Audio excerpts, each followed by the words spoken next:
Buenos días a todos, un gusto estar acá. Le doy la bienvenida también a nuestros panelistas. Y es impresionante cómo FinTech Forum crece año a año, se empieza a transformar en un lugar de encuentro, yo creo que imperdible, y recorrer estos paneles también da una oportunidad de cargarse de energía. Eh, Ayer conocimos en este mismo escenario una presentación del mapa FinTech Chile 2026, que yo creo que nos deja con una radiografía bien actualizada de lo que está pasando en este ecosistema. Vimos números bien interesantes de cómo es una industria que crece en forma sostenida, con más de 500 empresas hoy día operando en Chile, llegando a las personas, como comentaban antes, con soluciones de pagos, con acceso a crédito formal, con alternativas de ahorro y generando impacto bien concreto para las personas. Y una cosa que yo escuché ayer que me llamó la atención también es cómo esta industria empieza también a ofrecer, a interconectarse con el resto del sistema, a ofrecer soluciones, a estar en las soluciones de infraestructura, de redes de apoyo, en esos rieles invisibles que nuestro sistema financiero necesita para funcionar bien. Pero todos esos números que nos mostraron ayer no caen del cielo, ¿cierto? Se construyeron a lo largo de los años, a lo largo de décadas de políticas públicas empujadas con la convicción de que se pueden ofrecer mejores servicios financieros a las personas, de emprendimientos que fueron capaces de llegar con soluciones concretas, de acciones de la autoridad financiera, de las autoridades de competencia y también con diálogo público-privado que creo que es muy importante. Y lo que vamos a hacer en este panel es tratar de hacer un recorrido sobre esa historia, ponerlo en valor y también pensar en los desafíos del futuro. Y para esa conversación vamos a conversar con personas que tuvieron roles muy importantes en esa historia. Sebastián ya los presentó, pero nos acompaña Mario Marcel. Espero que nos cuentes un poquito de cómo el impulso que pudiste darle a estos temas desde el Banco Central, desde el Ministerio de Hacienda, eh, incluyendo esta ley que promueve la innovación financiera, la ley FinTech, que está hoy día en plena implementación. Javier, no sé cómo definirte, pero podríamos decir que eres un innovador en lo público y en lo privado. Donde sea que has estado, has logrado empujar fronteras, abrir mercados. Y bueno, desde cuenta RUT en el Banco Estado, incluso hoy día, ahora, en esta etapa, en salud AI. Muchas cosas por escuchar ahí. Y Ana María Montoya, economista desde la academia, antes también desde las autoridades de libre competencia, contribuyendo a diseñar y evaluar políticas públicas como esta misma ley FinTech de sistema de finanzas abiertas. Así que con ese punto de partida en este panel, la idea es hacer ese recorrido. Y la primera pregunta que tengo para ustedes es, ¿qué medida, qué acción, qué decisión ustedes creen que a lo largo de los años ha sido capaz de ayudarnos a llegar a este punto, a llegar a este nivel de desarrollo de la innovación financiera y del ecosistema? Así que, si les parece, vamos a partir con un orden cronológico y alfabético. Partamos contigo, Javier. Bueno, muchas gracias por invitarme. Efectivamente, por el orden cronológico me toca partir a mí porque soy el más viejo y el que primero partió en estos temas.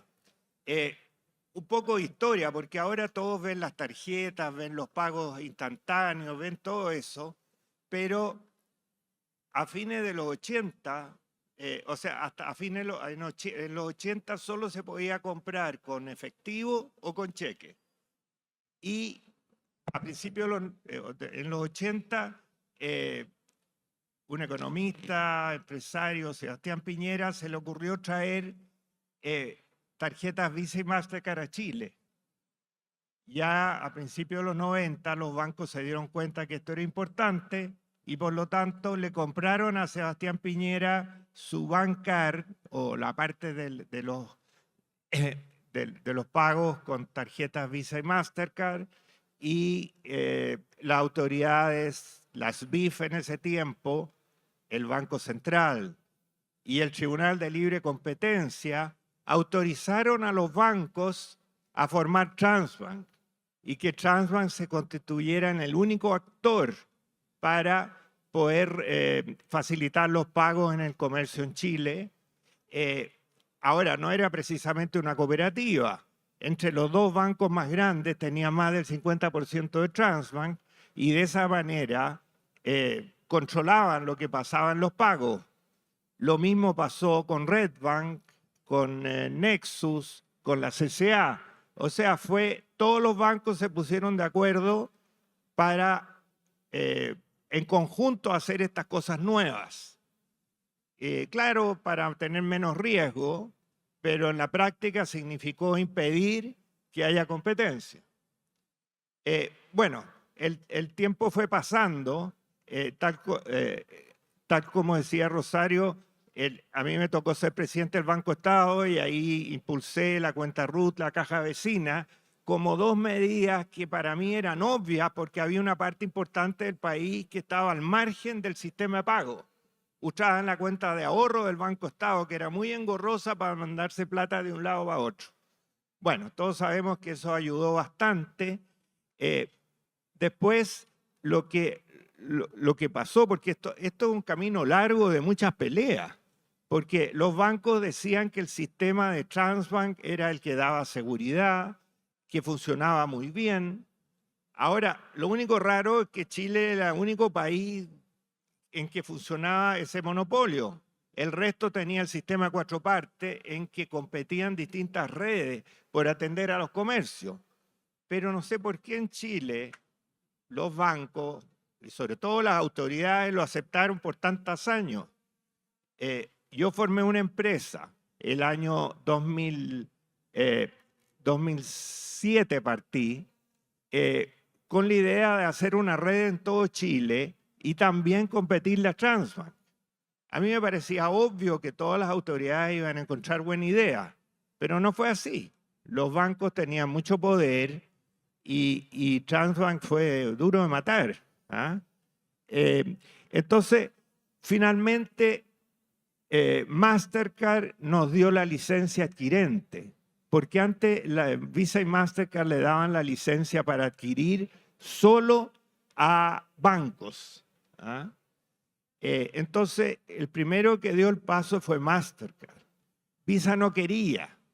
Entonces yo fui con otra persona de Multicaja, se llamaba la empresa, y fui a hablar directamente con el gerente de Visa que veía toda Latinoamérica. Y yo le decía que queríamos competir y que el jefe que tenía en Chile no nos dejaba. Bueno, al poco tiempo sacó al jefe y puso a otro y nos dieron la licencia también. Pero fue una pelea larga. Finalmente, en el gobierno de Piñera II, ya se tomó la decisión y los bancos se dieron cuenta que tenían que ceder, que iba a haber el sistema de cuatro partes en Chile.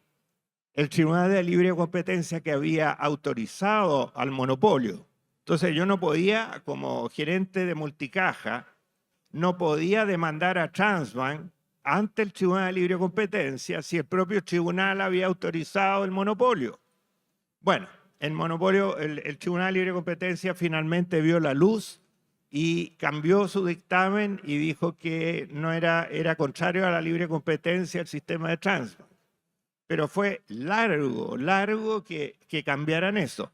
En función de eso, el Banco Central estableció las regulaciones para que funcione el sistema en Chile con varias redes y decidió darle el protagonismo a las marcas, Visa, Mastercard, para que organicen el sistema interno, porque ya el Banco Central había autorizado a las marcas Visa y Mastercard, Diners, American Express, etcétera, para que actuaran en los pagos internacionales. Entonces no tenía por qué darle prioridad o protagonismo a las marcas para el mercado interno, pero lo hizo. Entonces ya avanzamos con eso.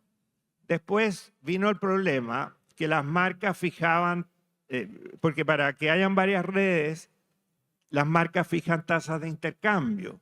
Eso significa cuánto hay que pasarle a los emisores de cada pago que se hace en el comercio. Y a nuestro juicio, las marcas no lo hicieron bien porque en vez de fijar la misma tasa de intercambio aproximada que se pagaba con el sistema Transbank, aprovecharon de subir las tasas de intercambio para que los bancos ganen más. Entonces esa fue una pelea, fuimos al Congreso, finalmente el Parlamento cambió y puso una comisión que fuera bajando esos valores. Pero eso fue, por eso yo hablo mucho de pelea, de poder, porque ha sido así. O sea, los bancos tenían mucho poder, sobre todo en tiempos en que las empresas podían legalmente donar plata a los partidos políticos y a los candidatos. Y además eran muy poderosos en los avisadores, como avisadores en la televisión y en la radio.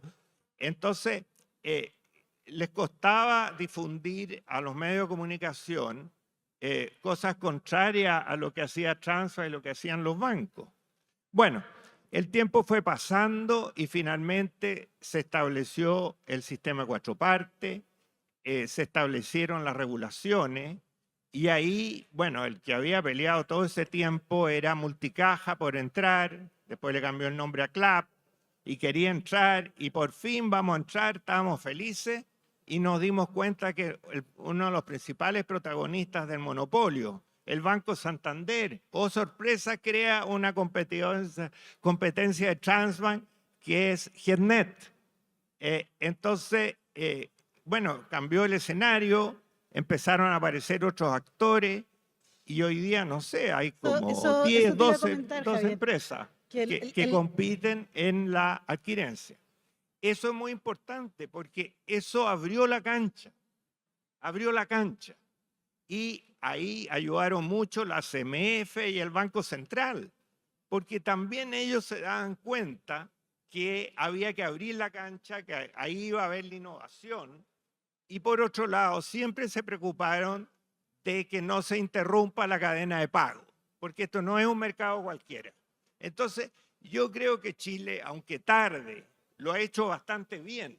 Y me alegra esta FinTech Chile, la cantidad de gente que viene, pero esto tiene una historia de muchas peleas y de muchas autoridades y los propios bancos que se dieron cuenta que era mejor tener un sistema abierto. Es muy valioso tu relato, Javier, porque probablemente el mercado de pago que vemos hoy día es tan distinto de a lo mejor el que cuando tú decidiste que valía la pena entrar a desafiar, a hacer propuestas nuevas.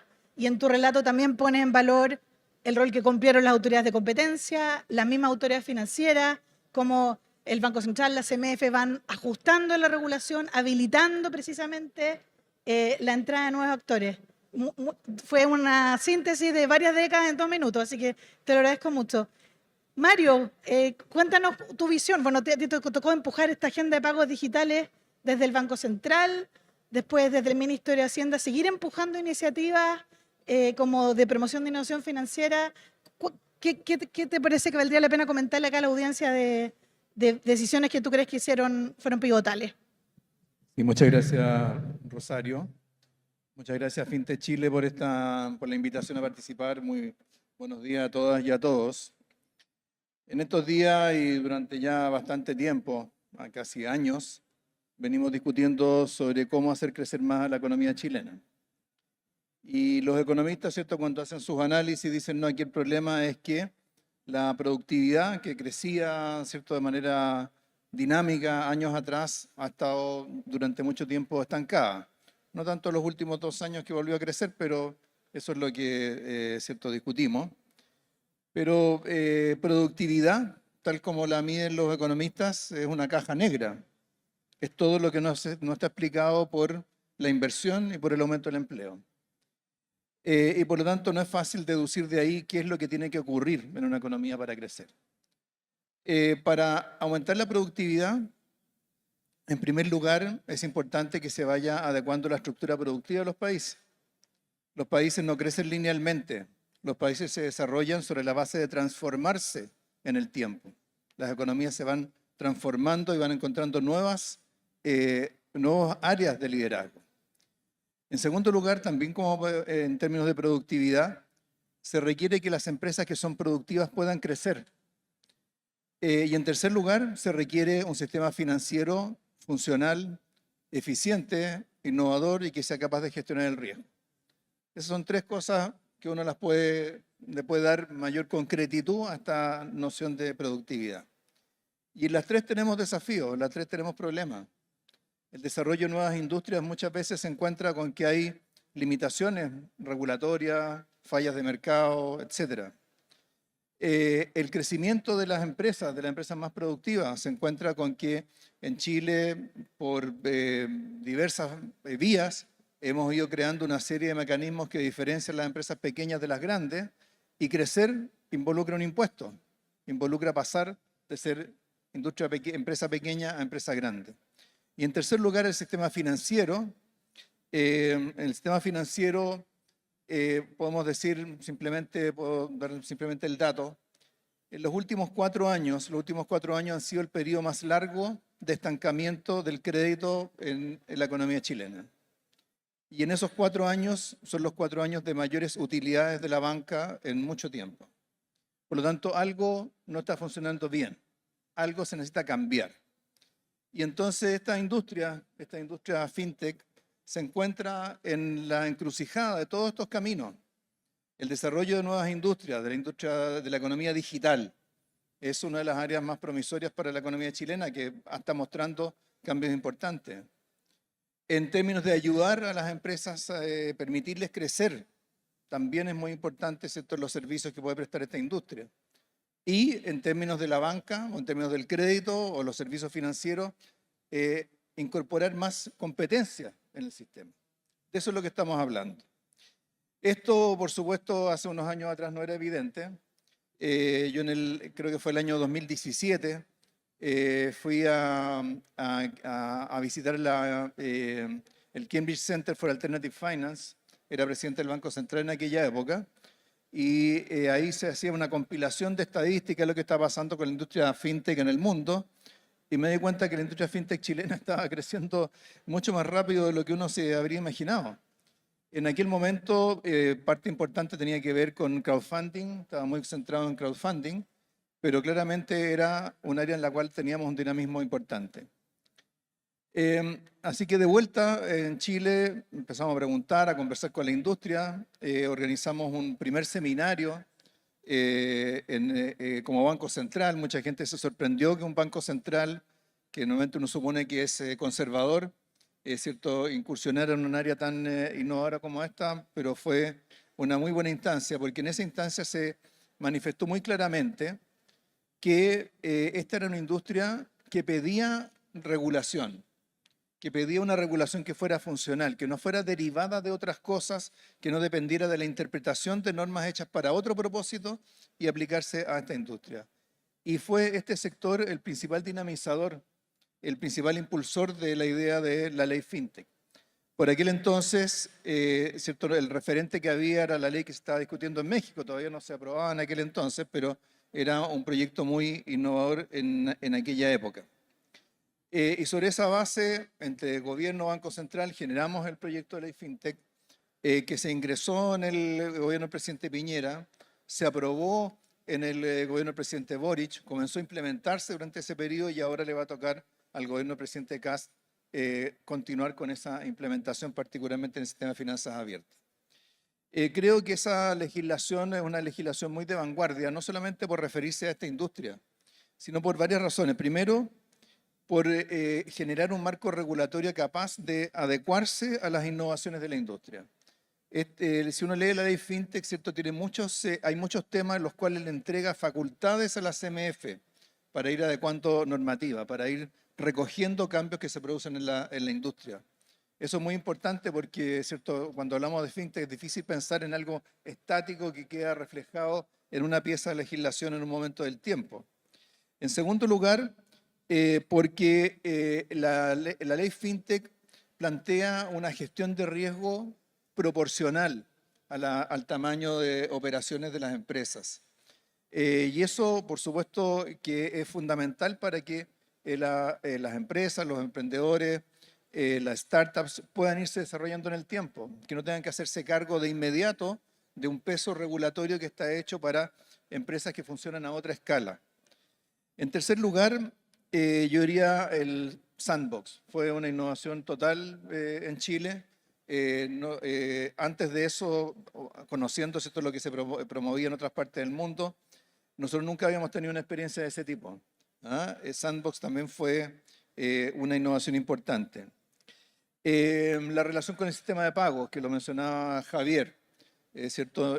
Veníamos de ¿cierto?, el pronunciamiento del Tribunal de la Libre Competencia sobre la necesidad de cambiar la regulación, la estructura del sistema de pago, y eso nos estuvo ocupado durante mucho tiempo, pero este sector fintech fue muy clave para darle el dinamismo que mencionaba Javier. El tema de los criptoactivos, que por aquel entonces hasta el día de hoy, ¿cierto?, domina en muchos países, simplemente la ley fue muy clara respecto de qué es lo que era aceptable o no dentro de la industria. Y lo que es interesante es que en Chile, ¿cierto?, hemos tenido un desarrollo muy rápido, robusto, sustantivo de la industria de servicios financieros basado en la tecnología, sin necesidad de que los criptoactivos ocupen un lugar central, como otros países parecen creerlo.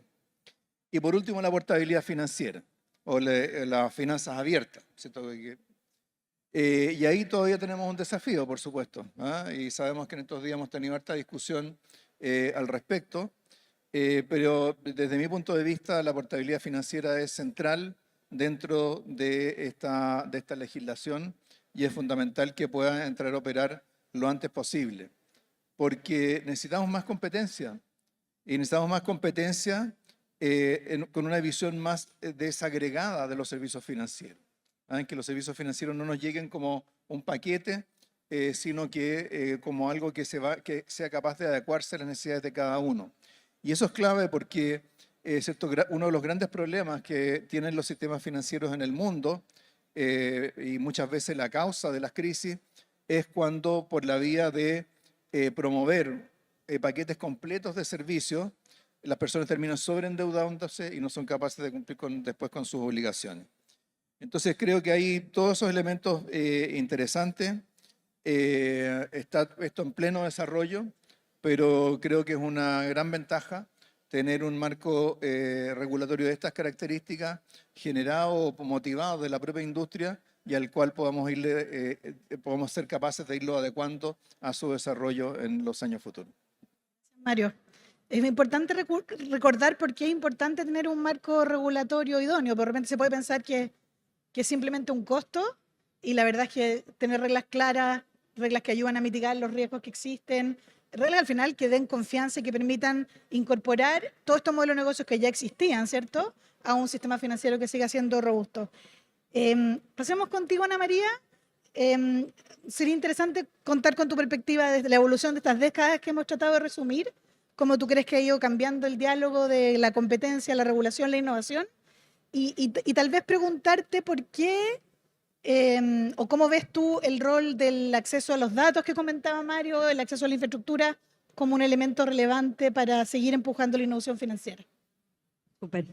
Bueno, primero, 1.000.000 de gracias por la invitación a FinTech Chile y por todo el trabajo y desafío que yo creo que a veces falta informar un poco, ¿no? Como estos son temas a veces muy técnicos y muy específicos y creo que actividades como estas ayudan a eso, ¿no? La verdad, Rosario, que escuchando un poco y escuchando tanto a Mario como a Javier, yo resumo todo lo que ha ido pasando y terminemos después los datos y lo que tiene que ver con la ley FinTech, pero yo creo que aquí hay un cambio de organización industrial, que yo creo que es importante tenerlo en mente, ¿no? Tal como Javier mencionaba, esto el año 2005, ¿no es cierto?, había una pasarela de pagos, básicamente, ¿no es cierto?, que había sido decretada una facilidad esencial. ¿Qué quiere decir eso? Que era más eficiente para los consumidores, dada la escala del país nuestra, ¿no?, que no es un país muy grande, donde efectivamente la organización industrial y lo mejor en aquel momento era que para los usuarios y los comercios hubiese solamente una red de pago, ¿no? Y eso es pura microeconomía, ¿no? Al final tú decides que los precios, cuando regulas un monopolio natural, ¿no es cierto?, básicamente es lo mejor para los consumidores y para los comercios. La tecnología, como ustedes lo saben mejor que yo, va cambiando los modelos de organización industrial de las empresas. Y yo creo que eso fue lo interesante desde un año 2005, decretado por una autoridad de libre competencia como facilidad esencial, hasta un año 2015-2017, donde básicamente cuando uno regula, ¿no?, dice, bueno, es beneficioso para los consumidores. Pero ¿qué pasó? Una misma autoridad de competencia se dio cuenta que básicamente la penetración de los POS, tú mirabas en aquel entonces la penetración que tenía el comercio electrónico en comunas de bajo ingreso era bajísima, y la verdad, marginal. De alguna manera la eficiencia que nos prometía la tecnología no estaba llegando, ¿no? Y es ahí donde se decide poder entender la organización industrial, entender la integración vertical que se estaba dando con los emisores, un poco lo que hablaba Mario, ¿no?, con los emisores bancarios, y quizá una organización industrial que fue beneficiosa para el despliegue de red en su momento ya no lo era como tal, ¿no? Y es ahí donde básicamente ven lo que tenemos hoy. Tenemos varios adquirentes, ¿no es cierto?, muchos de ellos integrados con la banca, Y eso, la verdad, en economía no es algo que no sepamos, ¿no? Hay un economista, Aguillón, que nos habla que cuando tú pones competencia en los mercados, quienes más van a perder, y que en este caso son los incumbentes, de alguna manera reaccionan. Entonces, la verdad que todo lo que vamos viendo está en un marco de organización industrial, que a quienes que estudiamos este tipo de cosas y vamos de alguna manera tratando de permear las regulaciones, no nos sorprende para nada, ¿no? Y cuando vimos eso, y ahí un poco la pregunta, Rosario, viene esta integración vertical de los adquirentes con los bancos, y la verdad que lo relevante ahí, y ustedes muchos trabajan en este negocio, son los datos, ¿no? De hecho, conversaba antes de subirme a este panel con alguien que se dedica a este rubro, y me decía, oye, mira en Brasil qué está pasando. El PIX, si bien tú ocupas transferencias electrónicas, pero el mayor uso de las transferencias no es la transferencia en sí misma, son los datos que te generan y la información de las ventas de los clientes. Y es ahí donde en el gobierno de Piñera, con Ignacio Briones, básicamente en un periodo de pandemia, que ustedes dirán es muy loco porque la ley FinTech o ley de innovación financiera, que nos tocó trabajar mucho con Rosario, básicamente vino en un periodo en que Chile estaba muy complejo, ¿no? Y de alguna manera, pero ahí hubo una decisión muy clara, que era básicamente nos demoramos entre el 2005 hasta el 2025, porque esa es la verdad, en terminar liberalizando Transbank.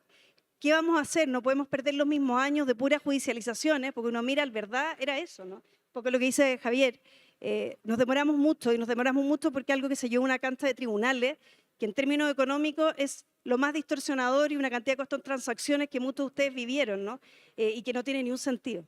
Y de ahí es donde es de una decisión de autoridades más políticas, ¿no? Y uno que es más técnico, era cómo colaborar para hacer una ley que aprendiera las barreras conductuales que se fueron generando en el tiempo, y es ahí donde, claramente entendiendo que hay dos palancas, ¿ya? Y yo creo que es ahí donde estamos hoy día, dos palancas. Una son los datos, ¿no? Cuando uno mira literatura económica es muy interesante escucharlos un poco a ustedes como en el mundo real. Cuando uno ve la elasticidad del crédito, cuando el crédito ha sido evaluado con datos, ve que el valor del precio del activo es mucho menos relevante, ¿ya? En cómo cambia la dotación de crédito. Y eso es muy relevante. ¿Por qué? Porque las pymes muchas veces no tienen un colateral de un gran valor. Personas de menores ingresos tampoco, ¿no? Los comercios, en fin. Y en ese sentido los datos son muy relevantes porque de alguna manera democratizan acceso a través de los datos, ¿no? Y por eso metimos Open Finance, y muchos de ustedes dirán, oye, pero esta es una ley que está pensada. Bueno, sí, está pensada porque no queríamos caer básicamente en los riesgos conductuales, en las barreras que se generaron durante los juicios de los tribunales, ¿no? Y ahí la idea era una autoridad de competencia y un regulador financiero que conversaran. Hoy en día eso, ¿no es cierto?, esta palanca está en la parte de datos, pero también de infraestructura, ¿no? Mucho mencionaba Javier, no me dejaban entrar y yo quería, bueno, básicamente sabemos que la interoperabilidad en un mercado que ya no es un monopolio natural, sino que es una plataforma digital, donde básicamente sabemos que para unir puntas el acceso a infraestructura es clave. Y en ese caso dejamos apertura, ustedes verán en la ley, la parte de las cuentas, ¿no? Y de que informar a la CMF cuando las cuentas se cierran. ¿Y eso qué tiene que ver? Era una fricción judicial de acceso a infraestructura, ¿sí? Lo mismo con el tema de la interoperabilidad o los iniciadores de pago. Nos preguntábamos por qué siempre hay un bundling, o sea, un empaquetamiento entre la tarjeta y el uso de los fondos. No tiene ningún sentido, ¿no? Hay otros rieles de pagos que necesitan competir, y eso es interoperabilidad. Entonces, básicamente, yo creo que es una ley que, claro, es fácil decirlo años y años cuando pasaron, que a ustedes quizás les tocó la experiencia más de los primeros inicios y juicios tribunales. Bueno, es una ley que intenta tener experiencias aprendidas de esa organización industrial y básicamente entender que hoy día no hay monopolios, y sino que son plataformas digitales, pero que la regulación debe estar acorde a eso, porque si no se regula, al final va a volver a pasar lo mismo, ¿no? Y básicamente la promesa de la tecnología no va a llegar. Gracias. Bueno, en esta primera parte creo que somos un recorrido interesante. Yo creo que tu relato, Javier, de cómo ir empujando y perseverar una idea, yo creo que le debe resonar a varios de los que están acá, que están tratando de hacer nuevas propuestas hoy día. Escuchamos cómo desde las autoridades se conduce, se habilita estos procesos, y también cómo la academia va ayudando a racionalizar estos fenómenos y espero también ayudar a evaluar su impacto. En los minutos que nos quedan, que son 15, me gustaría ver si nos podemos asomar un poquito al futuro, porque uno podría pensar que esta ley FinTech de innovación financiera a lo mejor sirvió para ponernos al día, pero sabemos que hacia adelante vienen desafíos nuevos. Ayer en este escenario se habló mucho del potencial de la inteligencia artificial, de los espacios de mejora, de eficiencia, pero también de los riesgos. Mario mencionaba qué es lo que puede pasar con el mundo de la tokenización de activos, de los criptoactivos. Y se vienen más desafíos hacia adelante, ¿cierto? Desafíos en ciberseguridad, hasta la geopolítica se puede mezclar con este tipo de temas. Entonces, lo que les quiero preguntar es cómo abordar esto, porque la innovación siempre va a ir antes de la regulación, ¿cierto? Y entonces preguntarles si cada uno de ustedes puede dejar un mensaje, sea para las autoridades, sea para ir al mercado, de qué palanca, de cómo creen que deberíamos aproximarnos a este futuro, qué es lo que creen que es urgente abordar. Para cambiar un poquito el orden, voy a partir con Mario, luego Javier y Ana María al final. Sí, bueno, muchas gracias nuevamente, Rosario. A ver, sí, por supuesto que hay muchas dimensiones en las cuales uno puede visualizar el futuro. Yo quiero mencionar un par de ellas solamente. Uno tiene que ver con los temas de fe pública. Nosotros acabamos de discutir, ¿cierto?, durante muchos años. Nos tardamos en sacar una ley de notarios, ¿cierto?, etcétera. Hoy en día, ¿cierto?, a través de la tecnología de blockchain, hay mucho de eso que se puede simplificar radicalmente, que no requiere tanto papel, tanto registro, tantas personas que cobran, ¿cierto?, tarifas altísimas por la prestación de servicios de esas características. Mucho, ¿cierto?, de lo que es digamos, muchas de las dificultades de las startups, muchas de las dificultades de las empresas, muchas de los desafíos en las propias operaciones financieras tienen que ver con todos esos temas de fe pública. Yo creo que ahí hay un área donde todavía hay mucho que se puede avanzar sobre la base de la tecnología que hoy día conocemos. Por otro lado, creo que también para lo que son los servicios públicos, la prestación de servicios públicos, la inteligencia artificial, la verdad es que uno va servicio por servicio y se da cuenta la cantidad de cosas que podrían hacerse de manera mucho más, infinitamente más rápida, usando inteligencia artificial y sin necesidad de estar aumentando el personal. A mí me tocaba, ¿cierto?, como ministro de Hacienda, antes como director de presupuesto, había una nueva regulación alguna nueva regulación laboral y venía, ¿cierto?, la Dirección del Trabajo y decía, ya necesitamos 500 funcionarios más. Hoy en día esos servicios públicos que cumplen funciones de regulación, fiscalización, tramitación de reclamos, etcétera, todo eso hoy día la inteligencia artificial puede resolverlo de una manera mucho más expedita. Hay experiencias interesantes que se están desarrollando aquí en Chile, hay experiencias interesantes en el resto del mundo y creo que el sector público es uno de los grandes candidatos para aprovechar las ventajas de la inteligencia artificial en los próximos años. Gracias. Javier, tú que tienes una pata siempre en el futuro. Sí, bueno, es un hecho que los pagos es cada vez más fácil pagar y qué bueno que haya muchas alternativas, que haya competencia, que haya innovación. Y los pagos de repente se van como imbuyendo al interior de comprar un servicio, hay pagos recurrentes, la gente quiere pagar en forma cada vez más fácil, no estarse preocupando. Y eso ha ido avanzando bastante. Ahora, eso se va a acelerar mucho con la inteligencia artificial, porque uno con 2 o 3 instrucciones, no sé si con la voz o apretando el celular, va a lograr una serie de cosas y de paso le van a estar cobrando lo que corresponda o si uno está vendiendo servicios le van a estar pagando lo que corresponda. Entonces, todo esto se va a facilitar cada vez más y se va a acelerar cada vez más. Sin embargo, el peligro es de los hackeos, de las trampas, de todo lo que estamos leyendo estos últimos días en la prensa sobre los peligros que esto significa.